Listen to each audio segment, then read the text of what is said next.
Hello guys, bersama saya lagi dalam Orang Dapat Channel dalam segmen Suara Orang Kampung. Alright, so hari ini kita teruskan satu lagi berita yang menggempakan ya. Kenyataan terkini yang menyatakan sepatutnya tiada layanan istimewa kepada Parti Bersatu. Kenapa dikatakan seperti itu sahabat-sahabat semua? Ini yang saya akan berikan kenyataan hari ini ya daripada seorang pemimpin dalam Pakatan Harapan. Jadi sahabat-sahabat semua, sebelum saya teruskan, jangan lupa untuk support Orang Dapat Channel dengan cara tekan butang subscribe, like, dan share. So, mari kita ikuti berita gempak hari ini. Ya, sekali lagi, tiada layanan istimewa kepada Parti Bersatu. Kenapa? Apakah isunya ini sahabat-sahabat semua? Ya, seperti mana yang kita tahu sahabat semua, ya apabila kerajaan, ya di era pentadbiran Kerajaan Perikatan Nasional, yang ditadbir ataupun diketuai oleh Muhyiddin Yassin, ya parti ataupun kerajaan itu ataupun ISPRM juga turut membekukan akaun parti UMNO. Dan pada masa itu kenyataan yang diberikan oleh Muhyiddin menyatakan bahwa kononnya dia tidak kuasa, ya dia hanya sepatutnya katanya mereka merestui ataupun membenarkan pihak ISPRM untuk melakukan kerja ataupun tanggung jawab mereka sahabat-sahabat semua. Tetapi berlainan pula hari ini ya apabila parti mereka sendiri akaunnya dibeku kerana dikatakan terlibat ataupun menerima ataupun terlibat dalam satu penggubahan wang haram dan juga dana pembiayaan keganasan ya, karena itu mereka disiasat di dalam akta ini. So sahabat semua, bagaimana mungkin ya sebuah parti yang baru berumur setahun jagung mempunyai nilai jutaan bukan ratusan ringgit ya di dalam akaun mereka.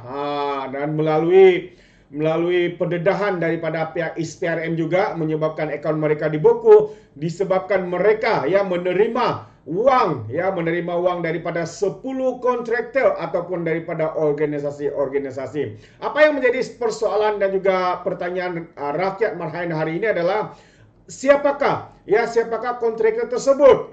Siapakah yang terlibat? Organisasi apakah yang memberikan dana ini kepada parti mereka? Adakah adanya terlibat nepotisme ataupun sanak saudara, suku kau, akroni mereka, menantu, cousin kepada menantu dan sebagainya? Ini sebenarnya yang menjadi persoalan ya, rakyat berhak tahu apakah sebenarnya yang berlaku. Dan kenyataan terkini ya kemarin daripada Muhyiddin sebenarnya menyatakan katanya akaun mereka tidak sepatutnya dibeku ya, kerana itu mereka meminta untuk membatalkan pembekuan tersebut. Ini perkara yang berbeza sahabat semua. Ya, apabila dia menjadi kerajaan katanya benarkan ISPRM untuk membuat kerja mereka, tetapi apabila akaun mereka dibekukan, hari ini pula mereka menggesa supaya pihak ISPRM membatalkan pembekuan akaun mereka itu yang dikatakan ya terlibat di dalam penggubahan wang haram. Ratusan juta sahabat semua, bukanlah jumlah yang sedikit yang masuk di dalam akaun mereka. Bukan kita mau menuduh, tapi inilah kenyataan terkini daripada pihak ISPRM. Dan kita boleh nampak ya bagaimana Parti Bersatu bersama dengan PAS ya Perikatan Nasional begitu penuh mewah ya dalam PRU yang ke-15 baru-baru ini ya, mereka membayar begitu banyak ya wang ringgit digunakan untuk memenangi ya parlimen ataupun kursi-kursi yang mereka pertandingkan. Jadi sahabat semua, hari ini saya ingin membacakan satu lagi kenyataan daripada seorang pemimpin daripada Pakatan Harapan ya yang menyelar ataupun menempelak ya kenyataan daripada Muhyiddin itu. So ini dia sahabat semua berkaitan dengan pembukaan akaun, kita ada sebab Bersatu diberi keistimewaan kata MP tersebut. Jadi mari kita baca bersama apakah kenyataan ini.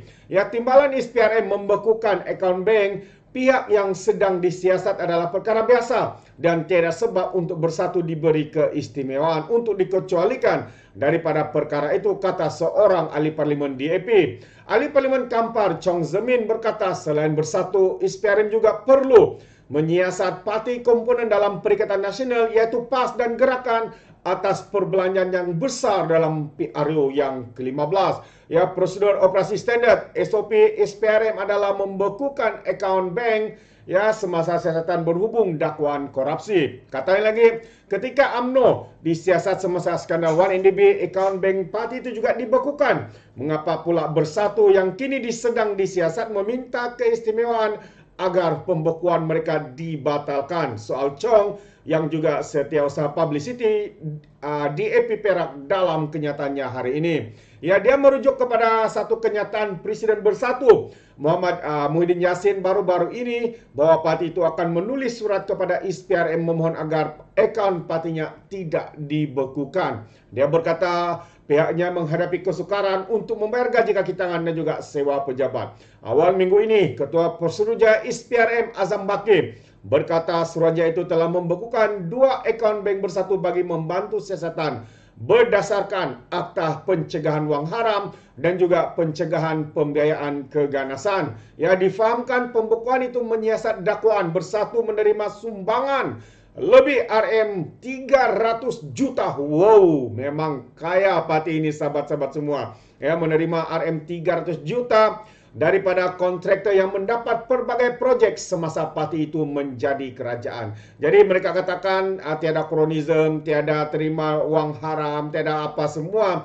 Tapi jelas ya, melalui apabila mereka memberikan projek secara rundingan terus kepada kroni-kroni, kepada mungkin sanak saudara, kawan-kawan mereka, ya mereka imbalannya mendapat begitu banyak wang, dikatakan sehingga mencapai 300 juta sahabat-sahabat semua.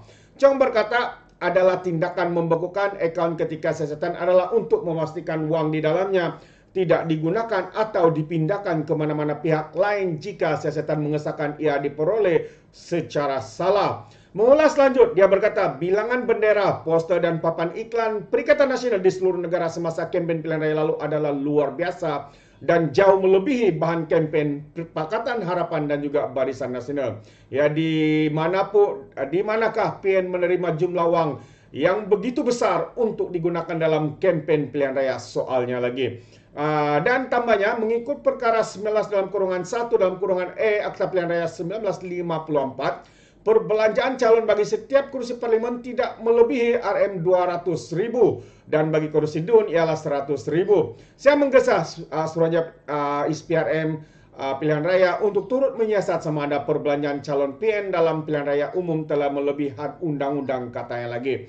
UMNO pernah menghadapi perkara yang sama katanya. Sementara itu ahli Majlis Kerja Tertinggi UMNO pula, Sabri Cek, berkata nasib yang sama berlaku kepada UMNO dan kaki tangan pejabat parti itu semasa pentadbiran PES yang pertama sebelum ini ketika Bersatu masih bersama gabungan itu. Turut bersimpati dengan nasib kaki tangan yang ditimpa musibah akibat pembekuan akaun. Inilah juga nasib yang menimpa Presiden UMNO ketika itu. Pemimpin Bersatu menarajui kerajaan 22 bulan dahulu. Ramai kaki tangan pejabat UMNO diberhentikan sehingga sekarang ramai yang menerima separuh dari gaji biasa mereka katakan dalam satu hantaran di media sosial semalam. Walaupun begitu, dia berharap agar Muhyiddin bersabar dan tabah menghadapi ujian tersebut. Katanya, sudah tentu, ya sebagai presiden parti dia terpaksa menanggung beban yang dihadapi oleh semua anak buahnya, sukar dan susah, katanya lagi.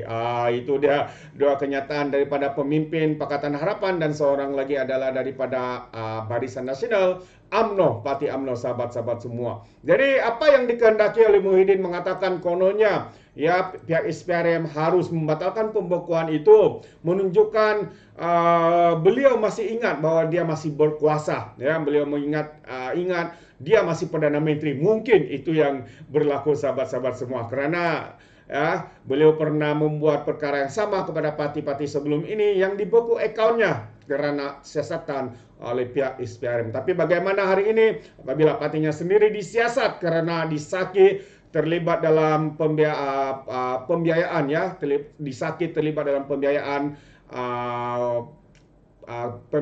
uang keganasan dan juga pembiayaan satu lagi itu penggubahan uang haram, sahabat-sahabat semua. Jadi kalau kita lihat hari ini yang mana slogan katanya PN bersih, PN the best, sebenarnya mereka hari ini sedikit demi sedikit rakyat dapat melihat bahwa parti ini sebenarnya bukanlah bersih, tetapi apa yang mereka lakukan semua ini adalah menyapu bersih sahabat-sahabat semua. Jadi kita boleh beri gambaran ataupun beri slogan baru kepada mereka sebenarnya sebagai geng sapu bersih. Itu dia. Jadi sahabat-sahabat semua, bagaimana pula dengan pandangan Anda? Adakah Anda bersetuju supaya pihak SPRM tidak membatalkan pembekuan tersebut sehinggalah selesai siasatan? Benar atau tidak? Kita menunggu jawabannya. Jadi sahabat-sahabat semua, Anda boleh berikan komen dalam ruangan komen sekiranya Anda mahu untuk memberikan pandangan dan pendapat Anda. Jadi terima kasih sekali lagi saya ucapkan kerana sentiasa memberikan sokongan padu kepada Alright Nampak channel ini. Sehingga itu, izinkan saya untuk mengundurkan diri dan seperti biasa, peribahasa mengatakan tak apapun kangkap 2 ton keinginan. Dalam bahasa Melayunya, topik dada, tanya selera. Sekian daripada Alright Nampak channel. Saya kita berjumpa lagi dalam info dan update yang seterusnya. Sekian, bye-bye.